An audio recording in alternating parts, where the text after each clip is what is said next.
Nyalakan pointer dulu. Memahami kebutuhan pekerjaan desain interior. Nah, di sini kemarin kita sudah membahas K3 ya. Jadi bagaimana aspek-aspek keselamatan dalam bekerja kita harus mempersiapkan dengan baik. Nah, ketika persiapan sudah siap, maka kita akan harus memahami apa yang akan kita laksanakan dalam merencanakan sebuah desain interior. Nah, pekerjaan desain interior itu seperti apa? Pekerjaan desain interior itu yaitu ilmu yang berfokus pada arsitektur perencanaan ruang, ya. Poinnya di sini. Perencanaan ruang, menciptakan desain yang kohesif dan estetis untuk interior rumah dan bisnis. Sebuah ilustrasi di bawah ini saya tampilkan. Nah, perhatikan. Bila mana ada sebuah interior, maka kebalikan atau lawannya yaitu eksterior. Nah, perbedaannya seperti ini. Interior itu berbicara tentang ruang, ya. Jadi desain interior itu ya kita mendesain ruangnya ini. Ruangnya itu bagaimana? Sedangkan lawannya yaitu eksterior itu tampak luarnya seperti ini. Ya, jadi kita pemahamannya harus terbentuk, eksterior itu seperti apa, interior itu apa. Mungkin bahasa sederhananya itu interior itu membahas tentang dalam, ya, ruang dalam, bagian dalam rumah, gitu ya. Kalau eksterior itu bagian luar rumah, seperti itu ya, anak-anak. Oke, selanjutnya saya berikan ilustrasi yang lebih jelas lagi seperti ini. Ini contoh ruang interior, ya, sebuah desain interior rumah tinggal. Nah, di sini ada sofa, ada namanya ruang keluarga ya. Biasanya ruang keluarga itu karakteristiknya itu lebih luas, ya, lebih luas dari ruangan yang lainnya. Karena di situ tempat berkumpulnya anggota keluarga. Makanya disebut ruang keluarga seperti ini. Areanya agak luas, biasanya terdiri dari sofa-sofa, kemudian di situ biasanya ada TV juga seperti itu ya. Bisa ditambahkan juga meja-meja makan dan lain-lain ya. Kemudian desain interior rumah tinggal bagian ruang makan ya, ruang makan. Nah, ada meja makan, ada kursinya. Nah, kalau ini konsepnya dia lebih didekatkan dengan dapur, apa kitchen sink ya, atau dapur dan mesin cuci. Bukan mesin cuci, tempat cuci piring di sini ya. Di sini ada kulkas seperti itu. Nah, ini desain aja. Desain itu perlu kalian ketahui, desain itu adalah salah satu pekerjaan seni. Jadi kalau sudah bicara seni, itu tidak ada sesuatu yang terikat. Dalam artian apa? Tidak ada terikatan khusus dalam sebuah mendesain itu. Karena apa? Baik buruk sesuatu itu memang sangat dinamis ya. Bisa jadi desain di tahun sekarang itu belum tentu juga sama bagusnya, dianggap bagus dengan desain 10 atau 20 tahun ke depan ya. Jadi kalau kita perhatikan di sekitar kita bisa melihat ya. Coba kalian perhatikan era tahun 50-an, tahun 60-an ya. Desain-desain bangunannya kan seperti itu ya. Atap-atapnya modelnya seperti itu. Bangunannya apa bentuk kusen-kusennya seperti itu ya. Sedangkan bangunan sekarang modelnya seperti apa? Model sekarang sudah jauh berbeda, sudah jauh bergeser karena perkembangan zaman ya. Karena sekarang semakin banyaknya populasi manusia, kemudian semakin mahal atau bertambahnya semakin mahalnya nilai sebuah properti, maka konsep rumah sekarang yang menjadi tren yaitu rumah dengan konsep minimalis ya. Dengan minimalis itu Ya, makanya sekarang itu model rumah sekarang itu modelnya flat ya gitu ya. Jadi kecil-kecil, unik-unik, lucu-lucu seperti itu ya. Beda dengan rumah zaman dulu ya. Rumah zaman dulu kalau kalian perhatikan pasti kebanyakan rumah itu mempunyai halaman yang luas. Di depannya banyak pohon-pohon besar, udaranya sejuk, rindang ya.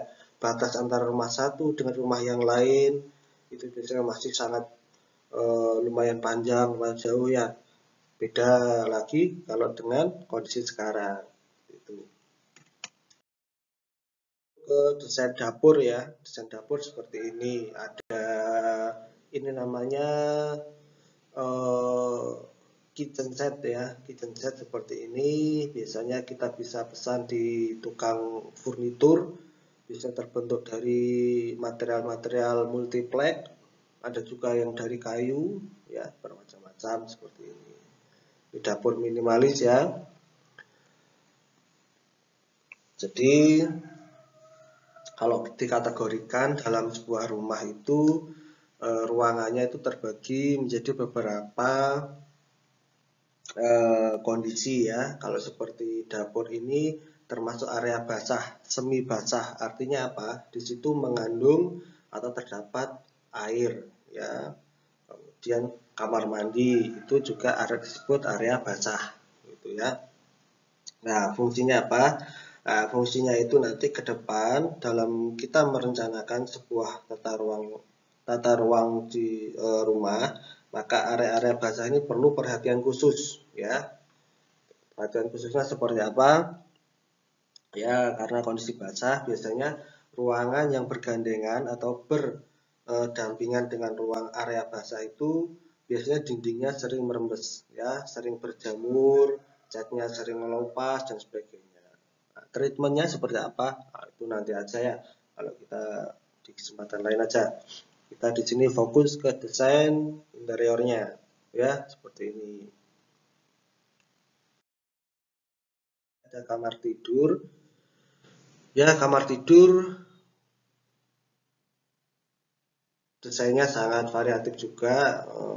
Mungkin di sini kalau dari sampel ini mungkin dia menginginkan ada apa suasana-suasana alam ya.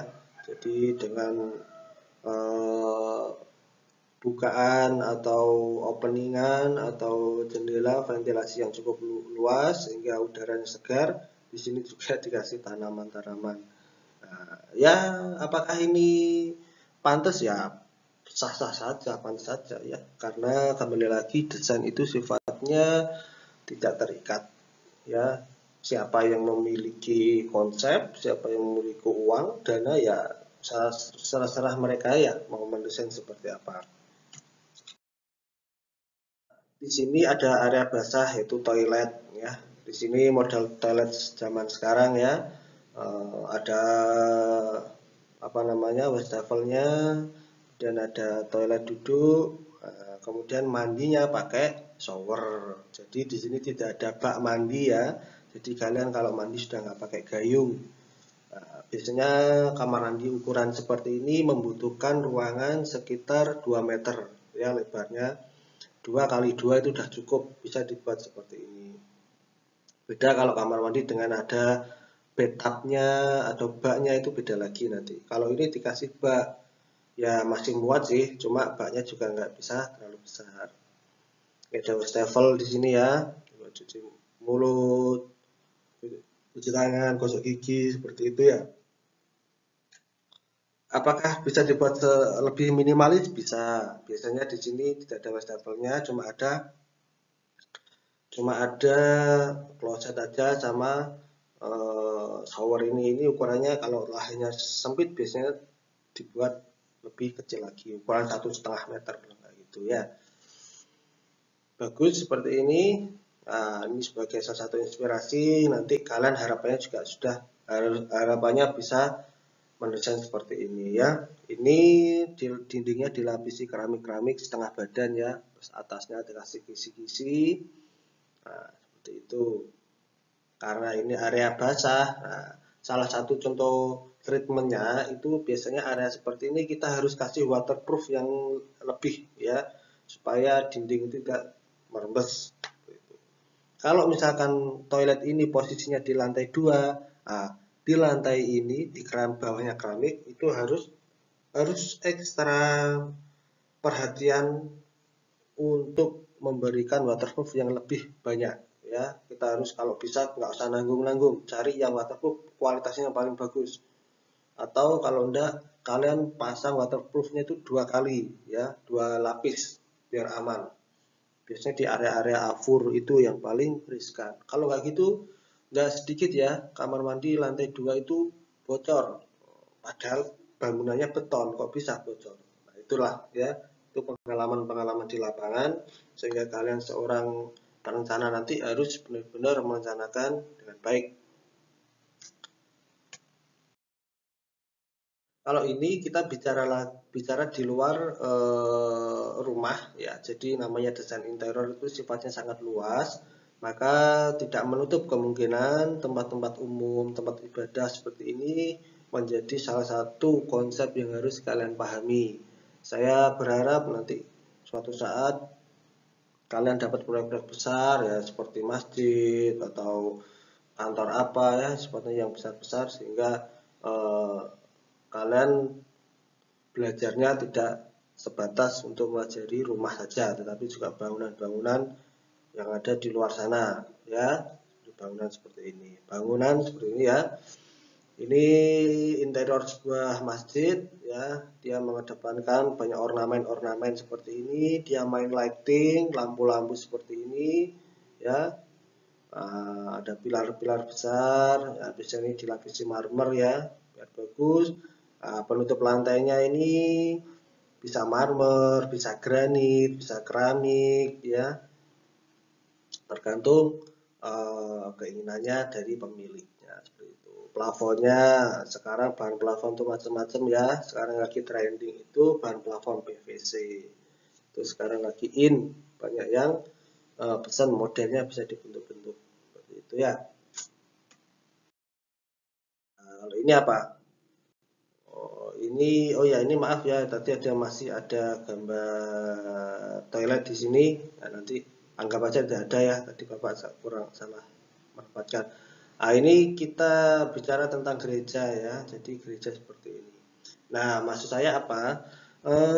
Tidak menutup kemungkinan seorang engineer kalian itu nanti eh, mendapatkan sebuah proyek yang dimana eh, bangunan-bangunan itu asing buat kalian ya, khususnya tempat ibadah. Nah, mohon maaf juga ya, kalau pengalaman saya sebagai bukan seorang Nasrani, maka untuk mempelajari interior gereja ini kita harus belajar lagi ya. Kalau perlu kalian harus main-main juga ke tempat-tempat ibadah seperti ini, supaya nanti kalau dapat proyek kalian itu tidak bingung seperti itu. Saya dulu pernah ya ingin belajar seperti ini, cuma medianya aja yang masih belum ada. Ini salah bukan 7 ya, ini 3 ya tadi. Kemudian prinsip keseimbangan, balance. Jadi tentang pandangan, warna, dan tata letak. Jadi dalam sebuah konsep interior design itu kita harus memperhatikan konsep keseimbangan, balance ya. Sekali lagi, desain itu bebas, tapi lebih baiknya kalau kalian itu mendesainnya itu seimbang antara pandangan, warna, dan tata letaknya. Kemudian prinsip kesatuan juga sama ya, ada pandangan, warna, tata letak seperti itu. Pekerjaan interior gedung. Nah, syarat-syaratnya itu yang perlu kalian pahami itu yaitu tentang fungsi ruangnya, harus paham. Ruangan ini itu sifatnya tadi ya, ini ruangnya itu publik atau privat atau servis seperti itu. Siapa yang akan mengakses, berapa orang yang akan menghuni, itu salah satu syarat pekerjaan ya.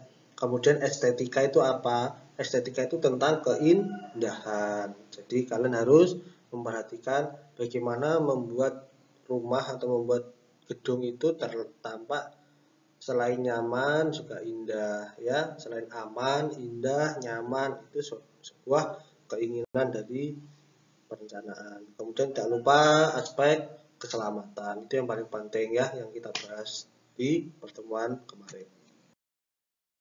Skill pekerjaan perencanaan interior gedung. Nah, ini skill-skill yang perlu kalian pahami ya. Jadi menganalisis kebutuhan klien. Jadi artinya apa?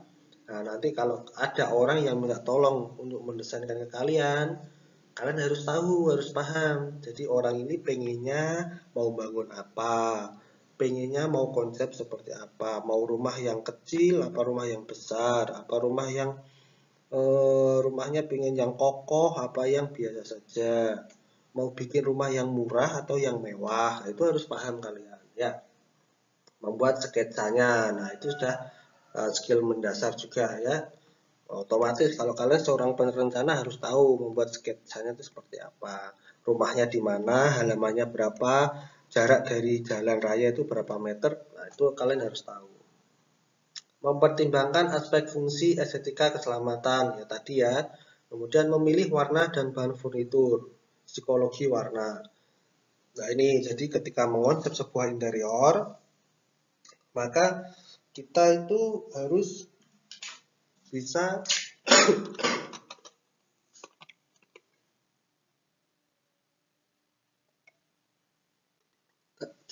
bisa memadukan warna-warna yang sekiranya pas dengan kondisinya.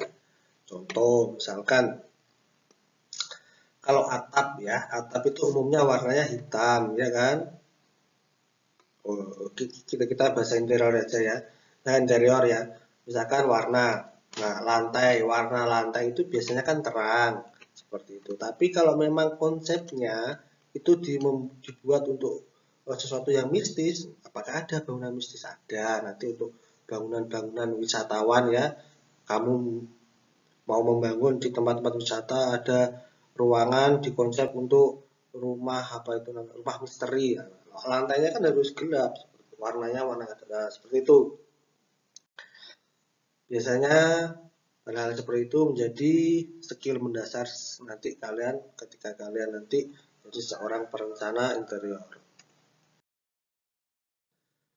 Data, nah, data kebutuhan perencanaan interior. Data ya, data ini berkaitan dengan aspek-aspek yang berhubungan dengan perencanaan. Jadi sejarah desain. Siapa tahu kalian nanti itu mempunyai proyek di luar daerah, misalkan seperti itu ya. Jadi tidak menutup kemungkinan kalian nanti akan membangun rumah di sana. Nah, maka dari itu dalam sebuah perencanaan ini jika mana daerah itu asing ya, jadi belum pernah kalian ke sana, ya tidak ada salahnya kalian mempelajari sejarahnya ya. Di rumah di sana itu seperti apa, adatnya seperti apa gitu ya. Jadi ketika merencanakan itu kalian tidak menyalahi adat yang ada di sana. Psikologi desain. Psikologi desain yaitu berkaitan dengan kondisi ya, kondisi juga. Jadi apakah bangunan ini digunakan untuk keperluan apa, kalian harus tahu ya. Rumah tinggal kah, tempat ibadah kah, atau rumah sakit itu memiliki karakteristik yang berbeda-beda ya. Itu sosiologi lingkungan bangunan, itu kaitannya dengan adat tadi. Ergonomi desain itu tentang kenyamanan ya, konstruksinya seperti apa, estetika keindahan. Nah, fisika metodologi ini kaitannya dengan ketika memang skala bangunannya itu besar, maka kita butuh data-data fisika dan metodologinya yang lebih mendetail. Oke ya. Pertemuan kali ini itu pengetahuan dasar, konsep-konsep tentang sebuah perencanaan interior. Nah, tugas kalian ya saya buatkan tugas sederhana aja. Mohon dikerjakan dengan baik ya. Insya Allah saya akan tetap menagih janji dari tugas-tugas yang Bapak sudah berikan. Kalau nanti suatu waktu kita sudah tetap muka ya. Bapak punya rekapnya ya dari WA, dari Edmudu ya, itu nanti sebagai bahan masukan penilaian kalian. Mohon dikerjakan dengan baik ya. Ini sudah tugas kesekian, ini keberapa kalau nggak salah ini keempat ya, tugas keempat, jadi mohon diperhatikan dengan baik. Silahkan membuat sketsa desain rumah kalian ya, sketsa denah tapi disertai dengan interiornya. Misalkan contohnya kayak kursinya di sini, meja makan di sini, kamar mandi di sini, kayak gitu ya. Jadi ini cukup rumah saja yang jadi contoh, eksteriornya nggak usah ya. Jadi cukup rumah saja.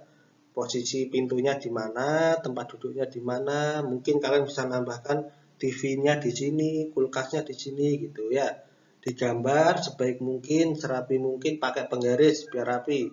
Kalau nggak punya penggaris ya pakai itu KTP kalian atau apalah ya. Kalau bisa dibuat yang serapi mungkin.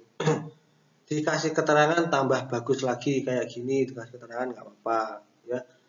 Atau ditulis di langsung, nggak usah digaris-garis gini, tulis langsung di sini nggak apa-apa juga ya. Buat sebaiknya di kertas apa Pak? Bebas. Kalian mau kertas buku tulis nggak apa-apa, di buku gambar A3 juga nggak apa-apa. Kalau kurang luas ya, bikin kertas yang lebar nggak apa-apa. Pak, kalau mau kerjakan lewat komputer juga tidak apa, itu lebih baik lagi kalau sudah punya laptop ya. Kalau punya laptop atau apa, silakan. Nah, termasuk bagi kalian yang sudah mempunyai laptop atau komputer di rumah, silahkan japri saya. Nanti saya instruksikan kalian menginstal ya, menginstal programnya sehingga kalian bisa belajar membuat desain interior ini melalui komputer ya. Bagi yang punya saja, kalau yang tidak punya tidak apa-apa. Baik, itu saja pertemuan kali ini. Bapak mohon maaf kalau ada kurang lebihnya. Silahkan berikan masukan, pendapat, dan lain-lain komentar ya dari sistem pembelajaran yang Bapak berikan. Siapa tahu ini demi kebaikan kita bersama. Siapa tahu dengan kondisi yang kalian alami Bapak tidak memahaminya sehingga Bapak tidak salah persepsi. Misalkan kalian yang mungkin kendala jaringan, kendala handphone dan sebagainya. Ya, tapi usahakan ini buat kepentingan terutama buat kalian, kalau bisa diusahakan diprioritaskan bisa mengakses pembelajaran ini dengan baik. Baik, itu saja. Sekali lagi Bapak mohon maaf, Bapak akhiri, akhir salam. Assalamualaikum warahmatullahi wabarakatuh.